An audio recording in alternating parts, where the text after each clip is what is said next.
कभी कभी जीवन में ऐसा समय आता है जब इंसान को लगता है कि सब कुछ उसके हाथों से निकल रहा है।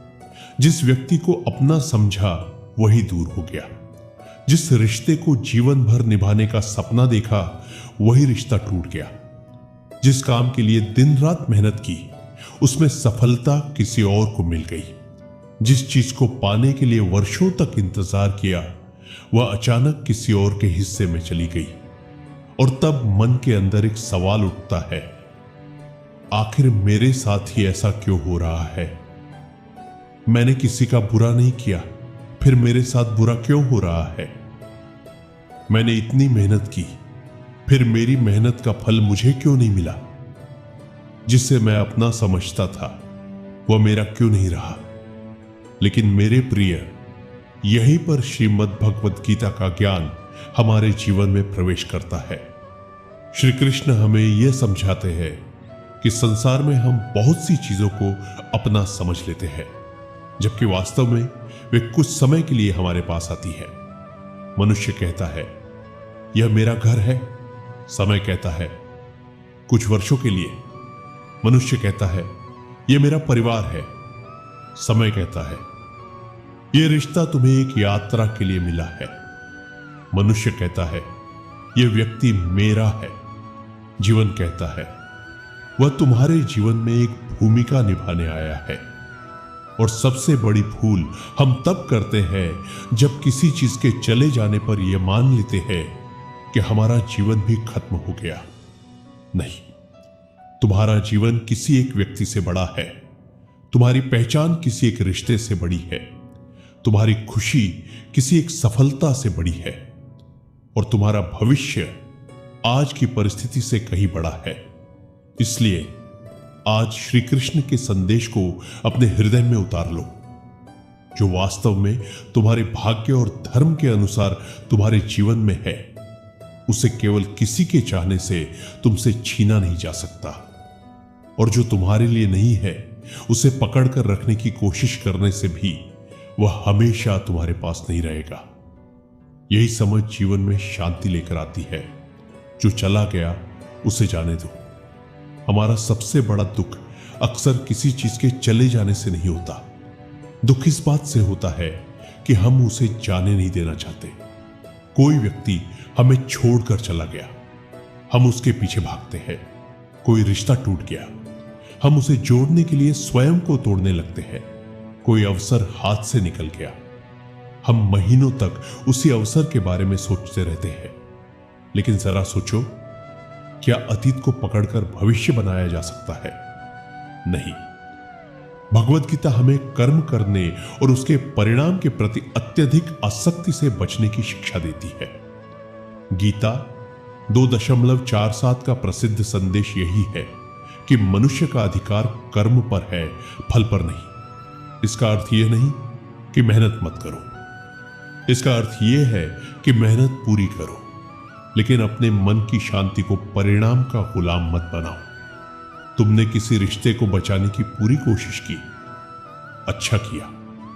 तुमने अपने काम में ईमानदारी से मेहनत की, अच्छा किया। तुमने किसी व्यक्ति के लिए सच्चे मन से प्रेम किया, अच्छा किया। अब यदि उसके बाद भी परिस्थिति तुम्हारे अनुसार नहीं बनी, तो स्वयं को दोष देना बंद करो। हर परिणाम तुम्हारी गलती नहीं होता। हर बिछड़ना तुम्हारी हार नहीं होता। हर बंद दरवाजा दुर्भाग्य नहीं होता। कभी कभी भगवान तुम्हारे सामने बंद दरवाजा इसीलिए करते हैं क्योंकि तुम जिस रास्ते पर जा रहे हो वह तुम्हें उस मंजिल तक नहीं ले जाने वाला था। तुम दरवाजे को देखकर रो रहे होते हो, भगवान तुम्हारे लिए दूसरा रास्ता खोल रहे होते हैं। जो तुम्हारा है वह तुम्हें खोज लेगा। जीवन का एक बहुत गहरा सत्य है, जिस चीज के लिए तुम्हारा समय आया है उसे पाने के लिए तुम्हें अपना स्वाभिमान नहीं बेचना पड़ेगा। जिस व्यक्ति को तुम्हारे जीवन में रहना है वह तुम्हारी छोटी सी गलती पर हमेशा के लिए तुम्हें छोड़कर नहीं जाएगा।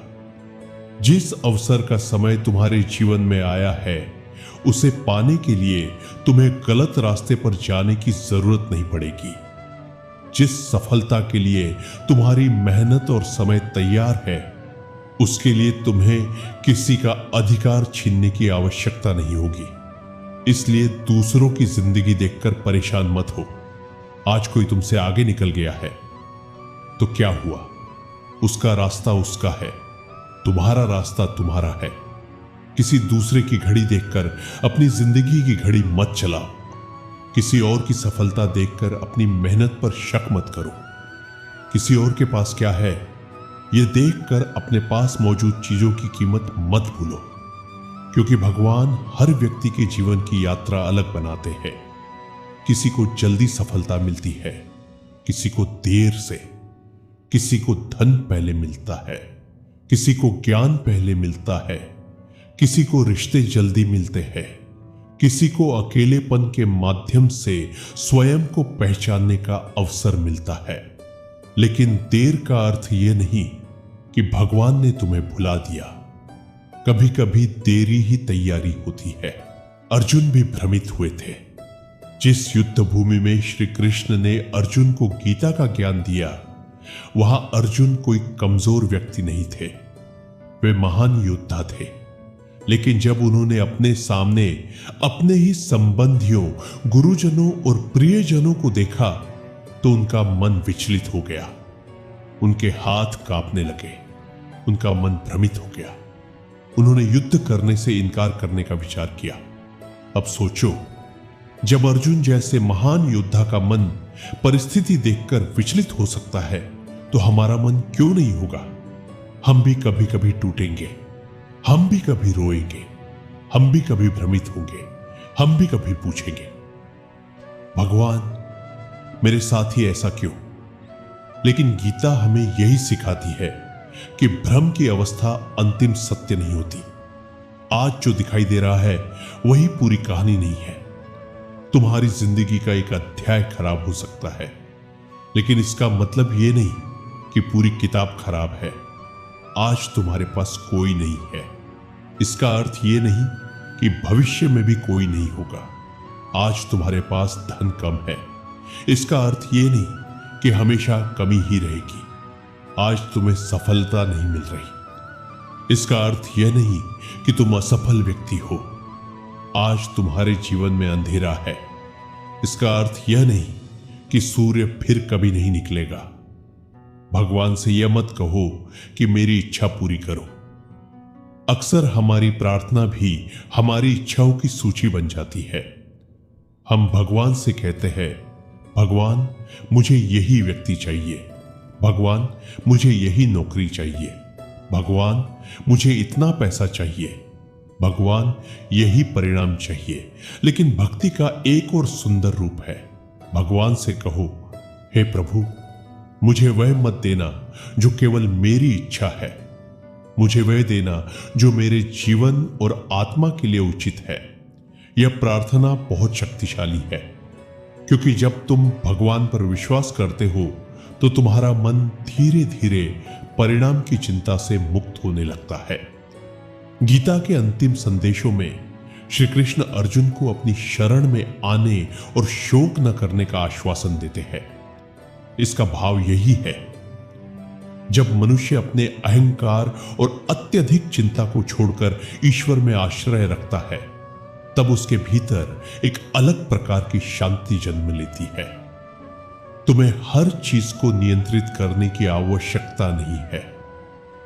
कुछ चीजें तुम्हारे हाथ में है, कुछ नहीं, तुम्हारे हाथ में है।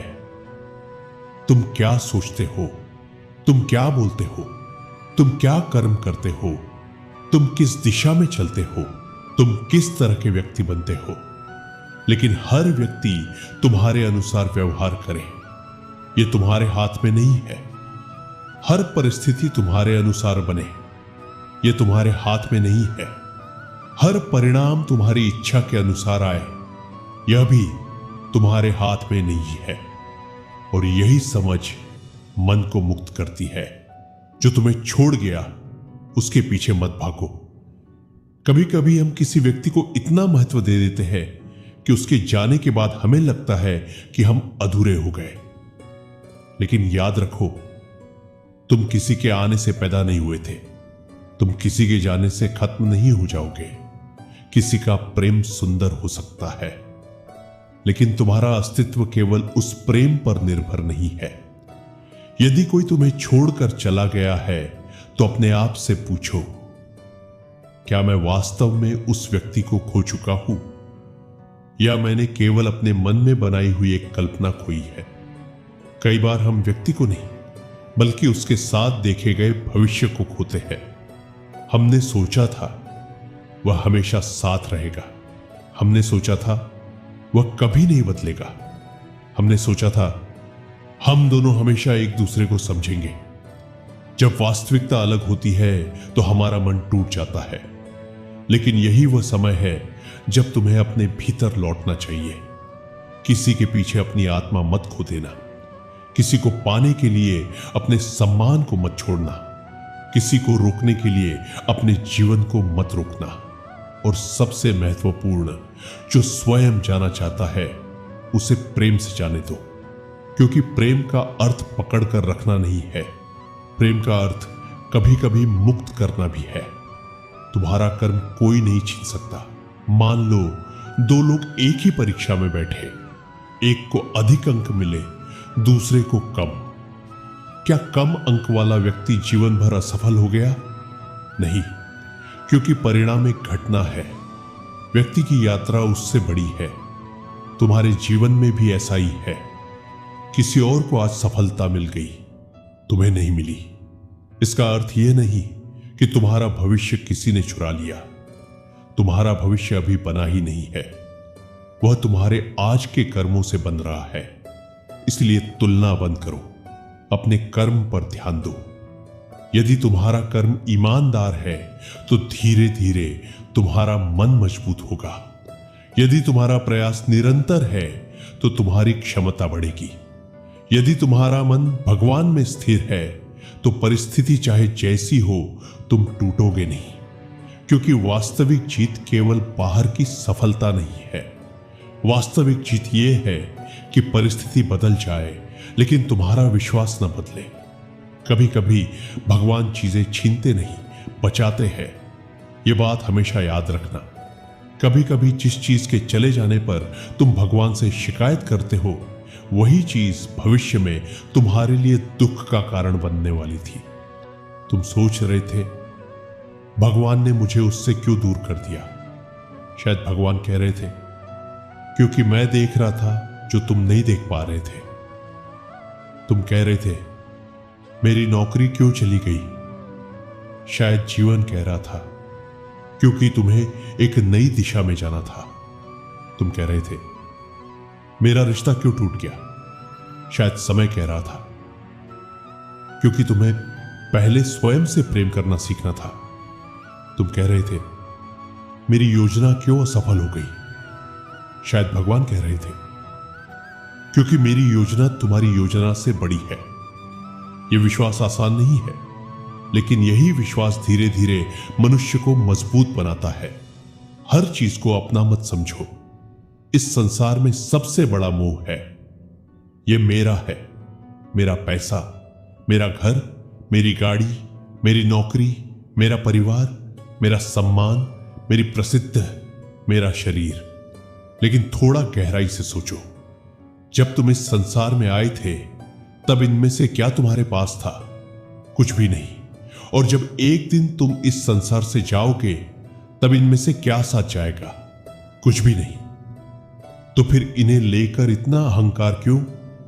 इनका उपयोग करो, इनकी देखभाल करो, इनसे प्रेम करो, लेकिन इनके मालिक होने का अहंकार मत करो। क्योंकि जब हम किसी चीज को अपना समझते हैं तो उसके जाने का डर पैदा हो जाता है, और जब डर पैदा होता है तो चिंता पैदा होती है। चिंता से बेचैनी आती है, बेचैनी से गलत निर्णय होते हैं, और गलत निर्णय से जीवन और उलझ जाता है। इसलिए आसक्ति कम करो, प्रेम कम मत करो। यह अंतर समझना बहुत जरूरी है। प्रेम करो लेकिन अधिकार मत जमाओ, कर्म करो लेकिन अहंकार मत करो। मेहनत करो, लेकिन परिणाम को अपनी पहचान मत बनाओ। जो तुम्हारा है उसे पाने के लिए तुम्हें गलत नहीं बनना पड़ेगा। आज बहुत से लोग दूसरों की सफलता देखकर बेचैन हो जाते हैं। वे सोचते हैं मुझे भी किसी तरह आगे निकलना है।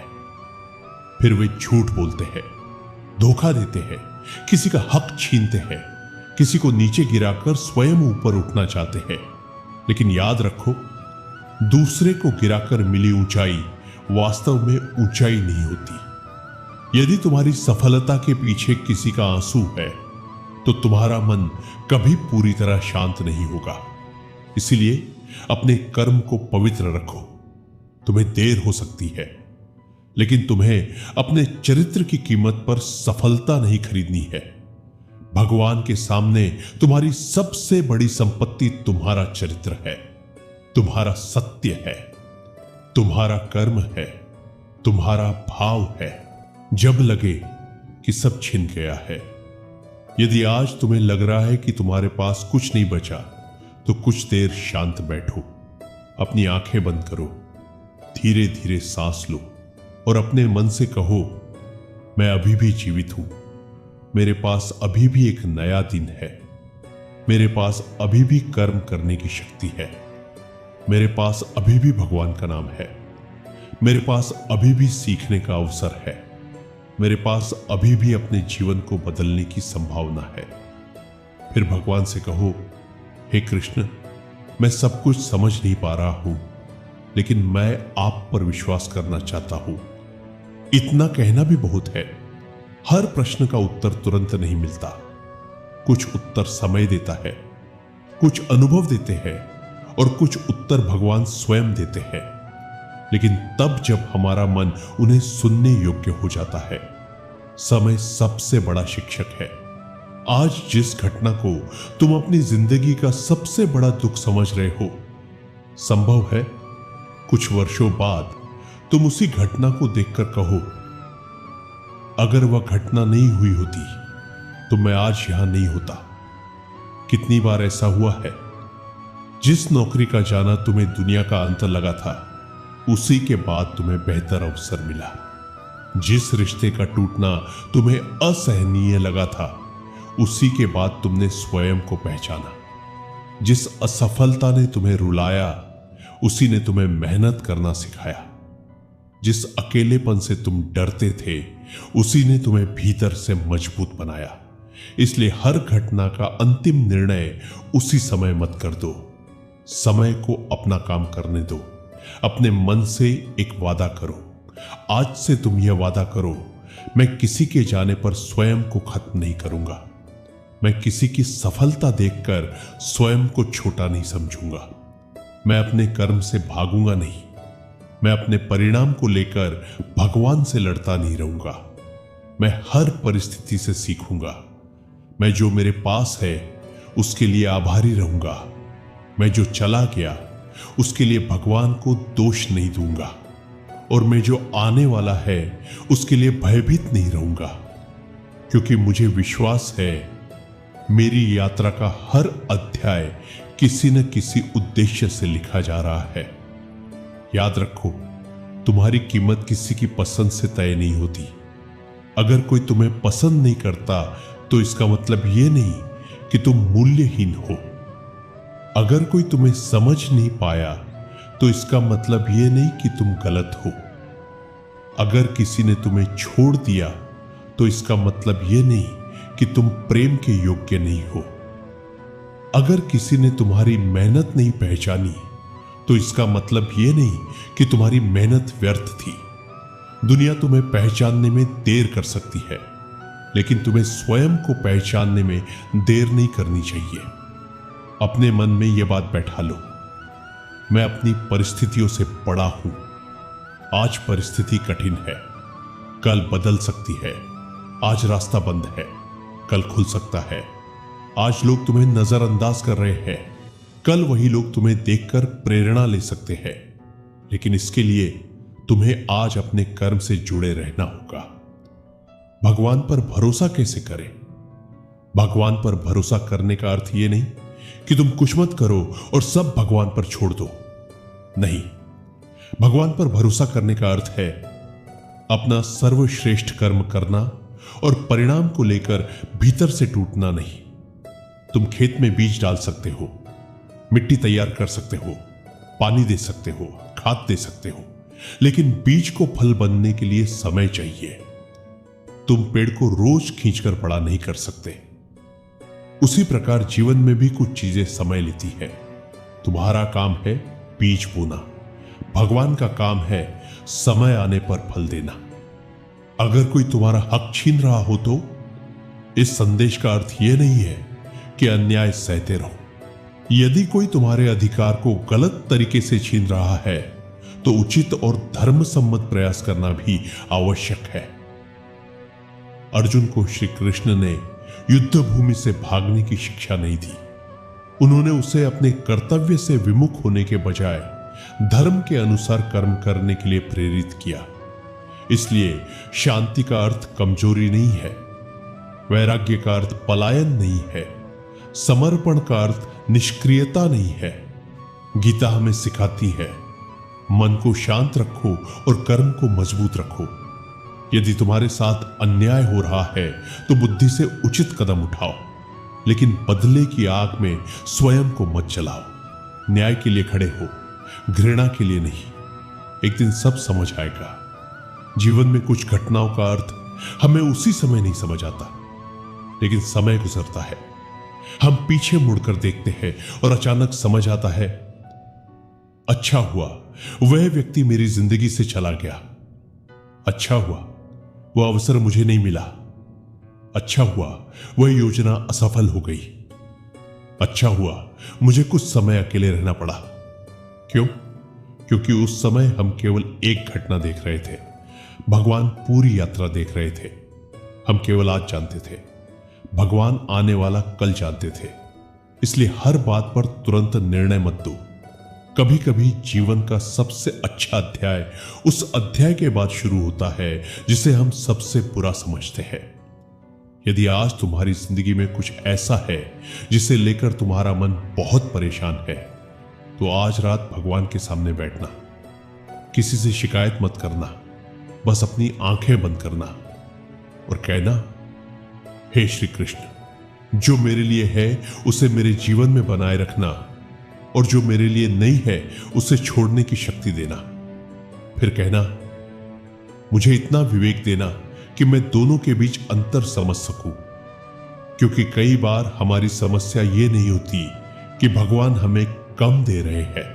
हमारी समस्या ये होती है कि हम ऐसी चीजों को पकड़े हुए हैं जिन्हें भगवान हमारे हाथों से छुड़ाना चाहते हैं। हम कहते हैं, भगवान इसे मत ले जाना। भगवान शायद कह रहे होते हैं, मैं इसे इसलिए ले रहा हूं ताकि तुम्हारे हाथ किसी बेहतर चीज को पकड़ सके। इसलिए जो चला गया उसके पीछे मत भागो, जो अभी तुम्हारे पास है उसकी कद्र करो, जो आने वाला है उसके लिए तैयार रहो, और जो समझ नहीं आ रहा उसे भगवान पर छोड़ दो। याद रखने योग्य 5 बातें। पहली, जो तुम्हारे जीवन में सच्चे भाव और सही समय के साथ आया है उसके लिए भय में मत जियो। दूसरी, किसी के चले जाने को अपनी जिंदगी का अंत मत समझो। तीसरी, अपने कर्म पर ध्यान दो, परिणाम की चिंता में स्वयं को मत जलाओ। चौथी, दूसरों की सफलता से अपनी यात्रा की तुलना मत करो। और पांचवी, भगवान पर विश्वास रखो, लेकिन अपने कर्म से पीछे मत हटो। तुम्हारी जिंदगी अभी पूरी नहीं हुई है। जो अध्याय आज तुम्हें दर्द दे रहा है वही कल तुम्हारी सबसे बड़ी सीख बन सकता है। जो आंसू आज तुम्हारी आंखों में है वही कल तुम्हारे भीतर की शक्ति बन सकते हैं। जो व्यक्ति आज तुम्हें अकेला छोड़ गया है उसकी कमी शायद तुम्हें अपने भीतर के उस व्यक्ति से मिलवा दे जो वर्षों से तुम्हारे अंदर छिपा हुआ था। इसलिए टूटो मत, रुको मत, अपने कर्म को मत छोड़ो, अपने विश्वास को मत छोड़ो और भगवान का नाम मत छोड़ो। एक छोटी सी प्रार्थना, हे श्री कृष्ण, जब मेरा मन किसी ऐसी चीज को पकड़कर बैठ जाए जो मेरे लिए नहीं है, तब मुझे उसे छोड़ने की शक्ति देना। जब मुझे लगे कि सब कुछ मुझसे छिन रहा है, तब मुझे यह याद दिलाना कि मेरा वास्तविक अस्तित्व किसी वस्तु, व्यक्ति या परिस्थिति पर निर्भर नहीं है। जब मैं दूसरों की सफलता देखकर स्वयं को छोटा समझूं, तब मुझे मेरी अपनी यात्रा याद दिलाना। जब मैं अपने भविष्य से डरूं, तब मुझे तुम्हारे ऊपर विश्वास करना सिखाना। जब कोई मुझे छोड़कर जाए, तब मुझे स्वयं को संभालना सिखाना। जब सफलता मिले, तब अहंकार से बचाना। जब असफलता मिले, तब निराशा से बचाना। और जब मैं यह समझने लगूं कि सब कुछ मेरे नियंत्रण में है, तब मुझे विनम्रता देना। हे प्रभु, मुझे इतना विश्वास देना कि मैं कह सकूं, जो मेरे लिए है वो उचित समय पर मेरे जीवन में आएगा। जो मेरे लिए नहीं है, उसके पीछे मैं अपना जीवन नहीं गंवाऊंगा। मैं अपना कर्म करूंगा, मैं अपना धर्म निभाऊंगा, मैं ईमानदारी से प्रयास करूंगा और परिणाम तुम्हारे चरणों में छोड़ दूंगा। अंत में बस इतना याद रखना, जिसे तुम अपना समझकर डर रहे हो कि कोई तुमसे छीन लेगा, पहले यह देखो कि क्या वह वास्तव में तुम्हारा है। और जो सच में तुम्हारे जीवन का हिस्सा है, उसके लिए भय में मत जियो। ईश्वर के विधान से अधिक शक्तिशाली किसी मनुष्य की इच्छा नहीं हो सकती। इसलिए किसी के आने से अत्यधिक अहंकार मत करो, किसी के जाने से अत्यधिक दुखी मत हो, किसी की सफलता देखकर जलो मत, किसी की असफलता देखकर घमंड मत करो। अपना कर्म करते रहो, अपने मन को शुद्ध रखते रहो, भगवान का नाम लेते रहो और समय को अपना काम करने दो। क्योंकि जीवन में बहुत कुछ हमारी इच्छा से नहीं होता, लेकिन इसका अर्थ यह नहीं कि सब कुछ हमारे विरुद्ध हो रहा है। कभी कभी जो हमें नुकसान दिखाई देता है, वही भविष्य की रक्षा होती है। कभी कभी जो हमें अंत दिखाई देता है, वही एक नई शुरुआत होती है। और कभी कभी जिस चीज के लिए हम भगवान से रो रो कर मांग करते हैं, भगवान उसे इसलिए नहीं देते क्योंकि वे जानते हैं तुम्हें इससे बेहतर चाहिए। इसलिए आज से अपने मन में एक वाक्य हमेशा रखना, जो मेरा है वो मुझे मिलकर रहेगा, और जो मेरा नहीं है उसके लिए मैं स्वयं को नहीं खोऊंगा।